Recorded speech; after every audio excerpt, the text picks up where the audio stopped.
Hermanos, muy buenas tardes. Que el Señor les bendiga. Es una bendición, es un gusto que nos podamos volver a reunir a través de este medio para seguir estudiando la palabra de Dios. Estamos estudiando, como ustedes lo saben bien, el libro de Apocalipsis, el último libro de la Biblia, el libro de la revelación de Jesucristo. Y estamos ya en el capítulo 2 estudiando los mensajes a las 7 iglesias en Asia Menor, que como ya lo hemos mencionado, representan a la Iglesia Universal de Jesucristo de todos los tiempos. Hemos estudiado ya los 3 primeros mensajes a las iglesias que están en Éfeso, en Esmirna y en Pérgamo. Vamos hoy con el cuarto mensaje, que es el último del capítulo 2 y que es el mensaje a la iglesia de Tiatira. Tiatira fue una ciudad no muy importante, como lo vamos a ver enseguida en el contexto histórico y geográfico. Sin embargo, ahí floreció una iglesia que tenía particularidades muy especiales, que tenía características muy especiales, que en algún sentido la hacían tal vez un modelo de iglesia en algunos aspectos. Entrando un poquito en el marco histórico-geográfico de esta carta a la iglesia de Tiatira, bueno, vamos a mencionar que el significado de la palabra Tiatira es ciudad de la hija. No sabemos bien la historia, el por qué, debe tener una razón, desde luego, por el cual era llamada de esta manera la ciudad de Tiatira, pero bueno, ese es el significado. Hasta la fecha existe todavía un asentamiento humano en el mismo lugar, una ciudad moderna, la ciudad de Akhisar, en Turquía, aunque por supuesto de lo que fue Tiatira queda prácticamente nada. Pero bueno, existe esa ciudad en Turquía, está ubicada o estaba ubicada Tiatira a 56 kilómetros al sureste de Pérgamo, es decir, no muy lejos, no muy retirado de ese lugar. Era una ciudad fronteriza, era una ciudad en la frontera hasta donde llegaba lo que era la provincia romana de Asia Menor, y como ciudad fronteriza tenía algunas características peculiares, aparte de que era paso obligado para comerciantes, para personas que quisieran ir hacia lo que hoy conocemos como la región de Palestina o la región de Israel, o las personas que de esta zona quisieran ir hacia Europa propiamente dicho, tenían que pasar forzosamente por Tiatira. Eso la hizo una ciudad comercial, una ciudad llena de comerciantes locales habitualmente, quienes, y aquí comienzan las características especiales de esta ciudad que se van a reflejar en la iglesia. Esos comerciantes, si querían trabajar, tenían que estar dentro del gremio correspondiente. Es decir, los herreros, por ejemplo, tenían que pertenecer al gremio de ese oficio, los tintoreros, los que se dedicaban a hacer tintes o a los tintes de telas, los carpinteros, en fin, tenían que estar dentro de los gremios para poder desempeñar su labor. Sin embargo, esos gremios tendían a tener un trasfondo religioso muy importante, tendían a tener costumbres religiosas muy arraigadas, y obviamente eran paganos, eran idólatras, adoraban principalmente a Apolos y a Artemisa, eran las principales deidades adoradas en esta ciudad y adorada por quienes pertenecían a estos gremios laborales o estos gremios de oficios. Ellos solían entregarle sacrificios a estos falsos dioses en forma de comida, y con algo especial. Cuando se le llevaba una ofrenda de alguna comida determinada, ya fuera carne de algún animal, de un buey, de una vaca, etcétera, esa comida posteriormente era consumida por los mismos creyentes, por los mismos feligreses, y se consideraba como que aquella deidad le daba de su comida al feligrés que la consumía. Este era el sentido de comer lo sacrificado a los ídolos, era como estar recibiendo una ofrenda de esos, o una gracia, un regalo, un favor de parte de esos ídolos. Pero también el tipo de adoración, sobre todo Artemisa, estaba muy vinculado con actos de promiscuidad sexual que eran parte de la adoración. Perdón, la famosa prostitución sagrada que se ejercía en los templos de Artemisa. Este era el contexto, era la ciudad en la cual nacía una nueva iglesia, una iglesia cristiana. Era muy conocido que quienes no adoraban de la manera en que se tenía que hacer no podían pertenecer a los gremios laborales y por tanto no tenían forma de trabajar, es decir, no tenían forma de ganarse la comida, de ganarse el sustento diario.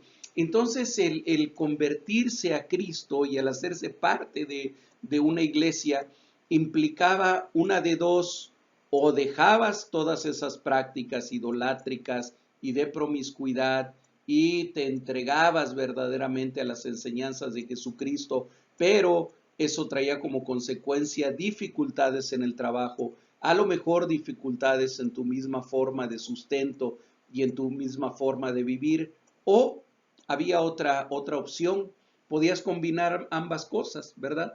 Y ser cristiano, ir a las reuniones en las cuales se adoraba a Dios y se adoraba a Cristo, y también participar de alguna manera en los cultos paganos para no perder las ventajas que esto tenía, ¿verdad? Esa es una fotografía de la ciudad actual de Akhisar en Turquía, solamente para tener la idea de que esos lugares de los que estamos hablando ahora existen. Bien, y continuamos ahora ya con el texto de la carta, a donde se hace la presentación del Señor Jesucristo. Recordemos que Jesús se presenta de una manera diferente para cada una de las iglesias. ¿Cómo se va a presentar a la iglesia de Tiatira? Vamos a leer lo que dice el versículo 18, a donde comienza esta carta. Estamos en Apocalipsis 2. Versículo 18 dice: y escribe al ángel de la iglesia en Tiatira, el Hijo de Dios, el que tiene ojos como llama de fuego y pies semejantes al bronce bruñido, dice esto. Y entonces encontramos que aquí el Señor Jesús usa tres características de él, tres características que ya habíamos visto. Bueno, dos de ellas las habíamos visto ya en el capítulo 1 de Apocalipsis. Y la primera expresión con la que se presenta la iglesia de Tiatira es el Hijo de Dios. Fíjense que es la única vez en el Apocalipsis en el cual a Jesús se le llama Hijo de Dios. Se le nombra de otras maneras, como el Salvador, como el Redentor, como el Rey Triunfador, como el Hijo del Hombre, pero esa es la única ocasión en que se le menciona como el Hijo de Dios. Y esto muy probablemente tiene que ver con una de las deidades que eran adoradas en Tiatira, que era Apolos, al cual se le llamaba precisamente el Hijo de Dios. Es como si Jesucristo dijera: el verdadero Hijo de Dios es el que te escribe. La segunda característica con la cual se presenta es el que tiene ojos como llama de fuego. Y esto tiene dos simbolismos para Tiatira. El primero de ellos, que nuevamente a Apolos, a otra deidad llamada Helios y al mismo emperador se les consideraba como el dios Sol. Y esta descripción del que tiene ojos como llamas de fuego nos recuerda necesariamente al Sol. Pero hay otro simbolismo que creo que es más particular y más importante para la iglesia de Tiatira. En el versículo 23, me voy a saltar a ese versículo, dice, ya está hablando del juicio que viene sobre una mujer llamada Jezabel, dice: y a sus hijos heriré de muerte, y todas las iglesias sabrán que yo soy el que escudriña las mentes y el corazón. Jesús aquí le dice a la iglesia de Tiatira, mira, mis ojos son como llamas de fuego, porque pueden penetrar a lo más íntimo de tu ser, porque pueden penetrar a lo más íntimo de cualquier persona, a su mente, a su corazón, escudriñar cada pensamiento, escudriñar cada sentimiento. Y la tercera característica con la cual se presenta es el que tiene pies semejantes al bronce bruñido. Y aquí hay un simbolismo específico para la iglesia de Tiatira, porque en la ciudad de Tiatira había un gremio de herreros, de los que adoraban también a Apolos y Artemisa, que exportaban armaduras de bronce. Entonces Jesús se presenta con esta característica, el que tiene pies como de bronce bruñido. En otra traducción dice, como de bronce al rojo vivo. Y esto tiene otro simbolismo también. Esos pies son los pies que pueden aplastar al enemigo, son los pies que aplastan la maldad, son los pies que aplastaron en un momento determinado la cabeza de la serpiente antigua. Esta es la manera en la cual el Señor Jesucristo se presenta a la iglesia de Tiatira. Y continuando más adelante con la radiografía de la congregación, empieza a hacer una descripción de esa congregación de Tiatira. Y primero, como siempre, expresa lo bueno que tiene la iglesia. Yo puse ahí a un lado, su lado derecho de la pantalla, algunas de las características que se mencionan enseguida en el versículo 19. Es una iglesia que no solamente tiene amor, sino que además tiene fe, además tiene servicio y además tiene paciencia.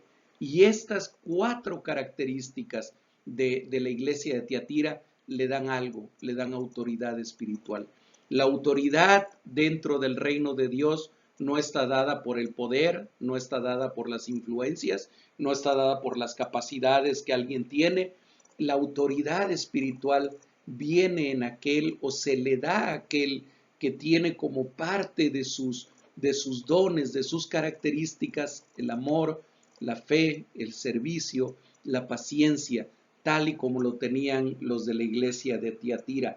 Dice el versículo 19, yo conozco tus obras y amor y fe y servicio y tu paciencia y que tus obras postreras son más que las primeras. Ninguna otra iglesia de los 7 mensajes que encontramos en Apocalipsis 2 y 3 recibe tanto reconocimiento de Jesús como esta.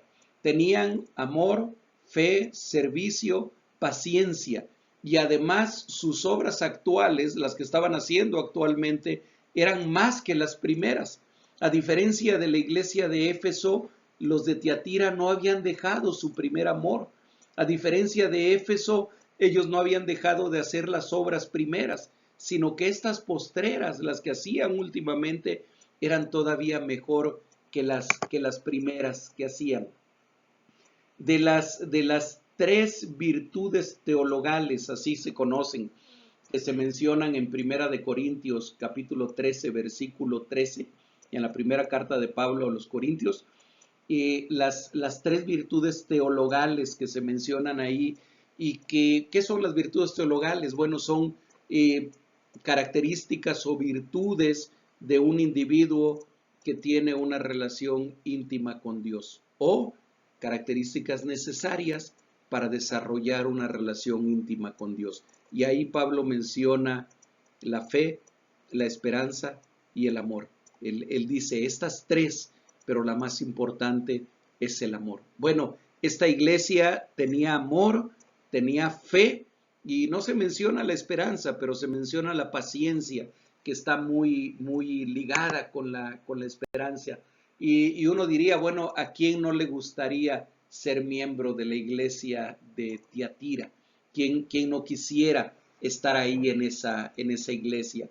Hasta ahí vamos con lo bueno que el Señor le reconoce a la iglesia. Pero enseguida, en los versículos 20 al 23, viene lo malo que esa iglesia tiene.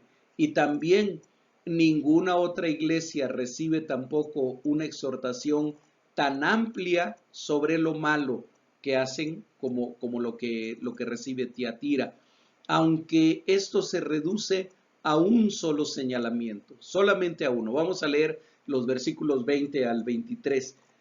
Dice la palabra de Dios: pero tengo unas pocas cosas contra ti, que toleras que esa mujer, Jezabel, que se dice profetiza, enseñe y seduzca a mis siervos a fornicar y a comer cosas sacrificadas a los ídolos. Y le he dado tiempo para que se arrepienta, pero no quiere arrepentirse de su fornicación. He aquí yo la arrojo en cama y en gran tribulación a los que con ella adulteran, si no se arrepienten de las obras de ella, y a sus hijos heriré de muerte, y todas las iglesias sabrán que yo soy el que escudriña la mente y el corazón, y os daré a cada uno según vuestras obras. Bien, tenemos que detenernos forzosamente en esta parte para entender quién era Jezabel, porque lo que le señala el Señor, lo que le dice: tengo unas pocas de cosas contra ti, pero en realidad es una sola la que menciona, que toleras a esa mujer llamada Jezabel, que toleras que esa mujer, Jezabel, no creemos, y ninguno de los comentaristas bíblicos que yo he leído lo consideran así, que hubiera realmente una mujer con ese nombre en ese lugar. Más bien es una referencia a un personaje del Antiguo Testamento, Jezabel.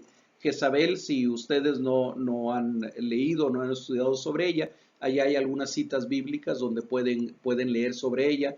Primera de Reyes 16, 29 al 31, Segunda de Reyes 9, 22 y luego versículo 30, y una extensión más larga en esos libros. Hablan de Jezabel. ¿Quién fue? Bueno, fue la esposa de uno de los peores reyes que tuvo el reino del norte, el reino de Israel, Acab.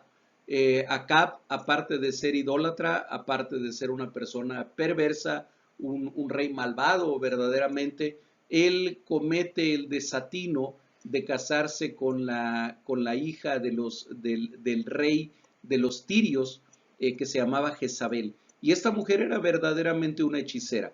Aparte de que adoraba a Cera, de que adoraba a Baal, aparte de eso era una mujer criminal. Lo vemos en algunos de los pasajes del Antiguo Testamento, y que además influyó de tal manera en el rey Acab, que hizo que él levantara en Israel templos, diferentes templos, principalmente a Baal y a Cera, y que llevaran al pueblo de Israel a idolatrar, a adorar a esos falsos dioses. Y no es que Jezabel dijera: ya no adoren a Jehová, ya no adoren al Dios de Israel. Decía: síganlo adorando, pero aparte pueden adorar también a Baal, aparte pueden adorar también a Cera. El profeta Elías se enfrentó con esta mujer. Ella lo quiso matar en alguna ocasión, y en aquel famosísimo episodio en el cual Elías se enfrenta con los 400 profetas de Baal, cuando el Señor hace descender fuego del cielo para que consuma la leña, el holocausto que Elías había puesto. Esta mujer Jezabel, después de que Elías elimina a los 400 profetas de Baal, ella le dice: el día que te vea yo te voy a matar. Y él tiene que salir huyendo. Bueno, esa era Jezabel. Entonces entendemos que en Tiatira había alguien, probablemente una mujer, o probablemente un grupo de personas que tenían esa misma doctrina y ese mismo espíritu. ¿Cuál era la doctrina y cuál era el espíritu de Jezabel? Era el sincretismo. Era ok, puedes adorar a Dios y al mismo tiempo puedes adorar a otros ídolos. Al mismo tiempo puedes tener ídolos. Puedes combinar ambas cosas. Y muy probablemente en Tiatira, a donde había gremios que adoraban a dioses específicos, muy probablemente dentro de la iglesia estaba incrustada este tipo de enseñanza, este tipo de falsa doctrina en la cual se decía: sigamos adorando a Dios y sigamos creyendo en Jesucristo, pero al mismo tiempo sigamos adorando también a Apolo, sigamos adorando a Artemisa. ¿Qué hay de malo en que esto se dé?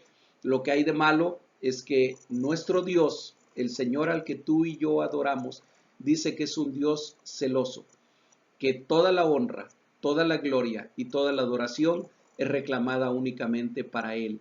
¿Y por qué es esto? Porque Dios sabe que fuera de Él no hay Dios. Fuera de Él lo único que hay son ídolos. Fuera de Él lo único que hay son falsos dioses. Y atrás de cada ídolo y atrás de cada falso Dios hay un demonio que está tratando de apartar a la iglesia de Jesucristo de la verdadera adoración. Ese era el espíritu de Jezabel que estaba incrustado en la iglesia de Tiatira y que era tolerado por la iglesia de Tiatira.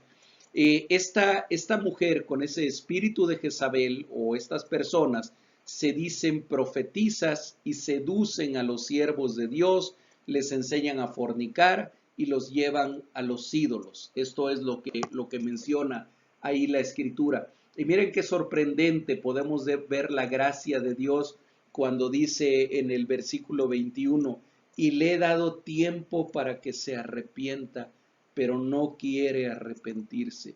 Como Dios siempre nos da la oportunidad de arrepentirnos, aún en las personas más malvadas, aún en aquellos que están proclamando doctrinas falsas, aún en aquellos que están haciendo que los siervos de Dios se alejen del Señor. Dice, yo te doy oportunidad para que te arrepientas. Dice, le he dado tiempo para que se arrepienta y no ha querido arrepentirse de su fornicación.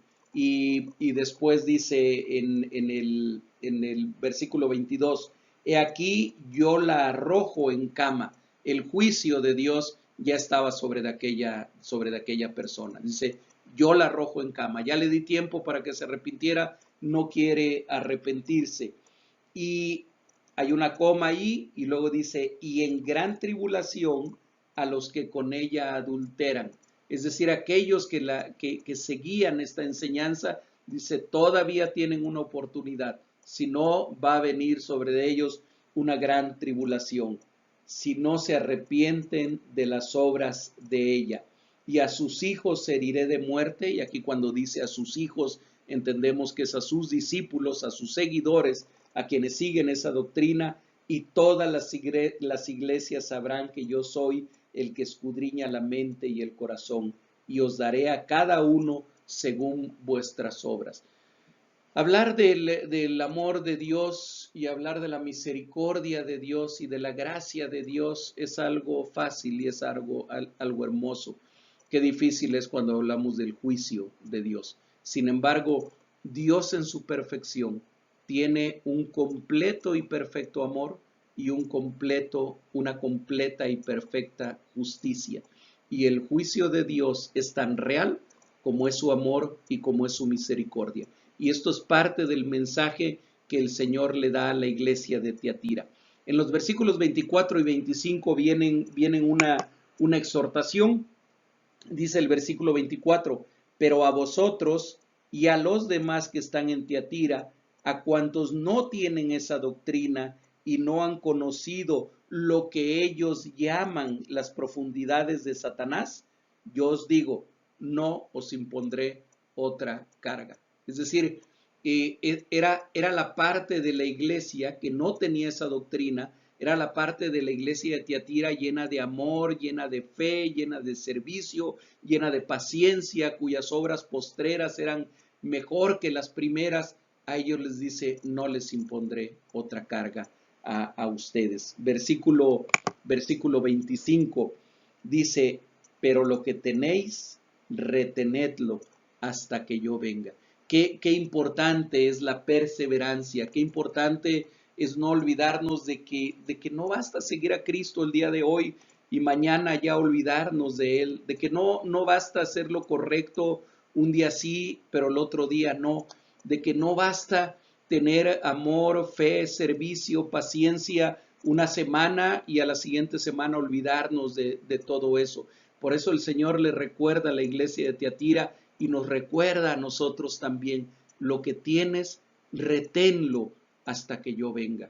Hermanos, si tú tienes fe, tú estás invitado para retener esa fe, para acrecentar esa fe hasta que el Señor venga. Si tú tienes amor en tu corazón, no te contentes con ese amor que Jesús ya puso en tu corazón.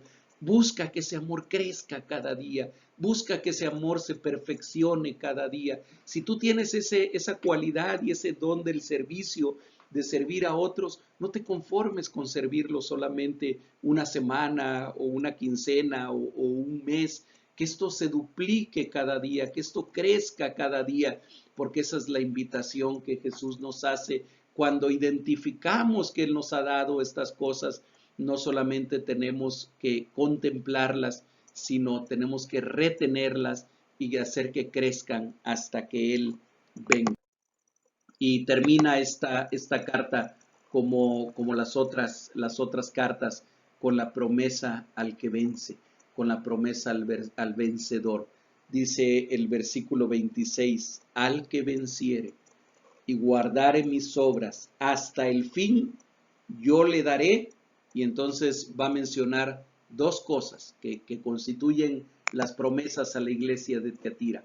Dice, le daré autoridad sobre las naciones. Yo le daré autoridad sobre las naciones y las regirá con vara de hierro y serán quebradas como vaso de alfarero, como yo también la he recibido de mi Padre. Hace un momento hablábamos de la autoridad y la palabra de Dios en muchas partes habla de la autoridad espiritual. Sabes que la palabra da autoridad, sabes que la presencia de Dios en tu vida da autoridad, pero no es una autoridad como la que da el mundo. No es una autoridad para enseñorearse de los demás. El Señor Jesucristo le decía a sus discípulos, ustedes saben que los gobernantes se enseñorean de aquellos a quienes gobiernan, que los reyes se enseñorean de sus pueblos. Y les dice, pero entre ustedes no será así. El que quiera ser el primero entre ustedes deberá de ser el último y el servidor de todos los demás. En el reino de Dios muchas cosas están al revés de cómo están en el reino del mundo, en el reino de esta tierra. La autoridad de la que el Señor Jesucristo habla y de la que habla muchas veces la palabra, no es la autoridad como el mundo la reconoce. La autoridad como el mundo la reconoce y como el mundo la usa es la autoridad que yo tengo para mandarle a otro, la autoridad que yo tengo para decirle a otro lo que tiene que hacer en provecho mío. Esa autoridad no es la autoridad en el reino de Dios.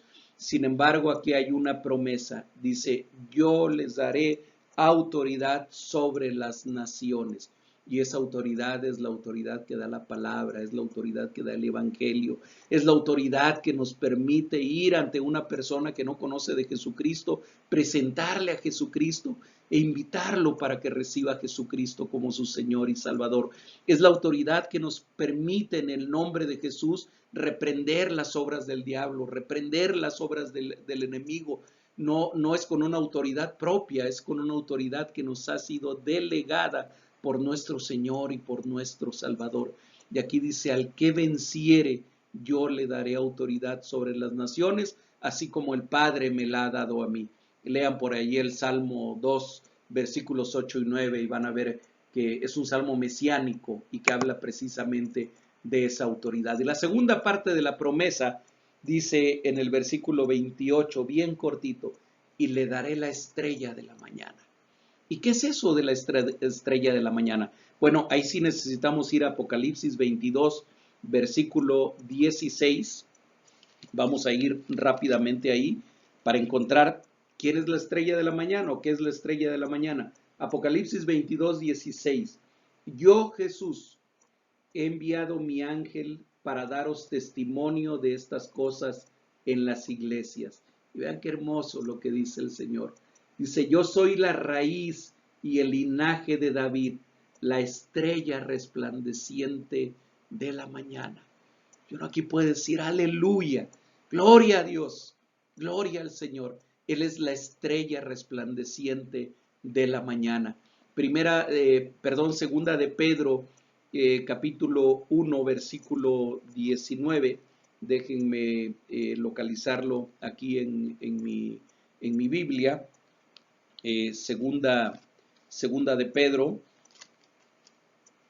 capítulo 1, versículo 19.